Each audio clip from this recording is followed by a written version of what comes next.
আসসালামু আলাইকুম এভরিওয়ান, আমি মারুফ মোল্লা। তো দেখতে পাচ্ছেন আমার সেই বোর্ড যেটা আমি কিছুদিন আগে তৈরি করছিলাম। অ্যান্ড আমার ক্যামেরাম্যান না থাকার কারণে আপনাদের তৈরির ভিডিও অথবা বিস্তারিত ভিডিও দিতে পারি নাই।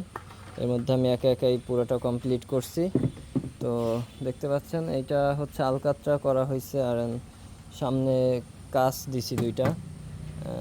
হচ্ছে এইখানটা দেখতে যাতে একটু সুন্দর লাগে, স্পিড বোটের মতো যেন দেখতে লাগে, সেজন্য কাপড় দিয়ে দিছি। অ্যান্ড এইটা হচ্ছে হ্যান্ডেল, ইঞ্জিন ডানে বামে ঘোরানোর জন্য। এটা আছে অ্যাক্সেলারেটর, একটা ছোট সাইকেলের ব্রেক ব্যবহার করছি। আর এইখানে দিছি হচ্ছে অন অফ সুইচ, এটা চাপ দিলে ইঞ্জিন অফ হয়ে যাবে। আর এটা 420 সিসির একটা সাইলেন্সার। এখানে যেহেতু মোটর সাইকেলের বড় সাইলেন্সার দেওয়া সম্ভব না, সেজন্য ছোট একটা সাইলেন্সার দিছি।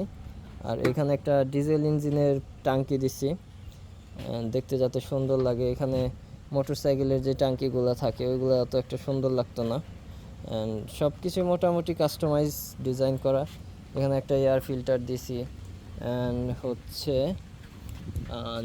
এইখানে একটা জেনারেটরের স্টার্ট দেওয়ার যে ইয়ে থাকে ওইটা লাগাইছি, এটা টান দিয়ে স্টার্ট দিতে হয়। অ্যান্ড কিছুক্ষণ পরে চালিয়ে দেখাবো। এখন একটু বৃষ্টি পড়তেছে, হালকা গুড়ানি পড়তেছে। তো তো এই হচ্ছে প্রপেলার। এটা 7 ইঞ্চির মতো আছে সম্ভবত। এরকম দুইটা প্রপেলার আছে আমার কাছে, আর একটা হচ্ছে দুইটা ডাবল পাখার, আর এটা 3টা পাখা আছে। তো এই প্রপেলারটা এখানে সিস্টেম করছি হচ্ছে একটা গ্রাইন্ডিং মেশিনের হেড দিয়ে, একটা নষ্ট গ্রাইন্ডিং মেশিনের।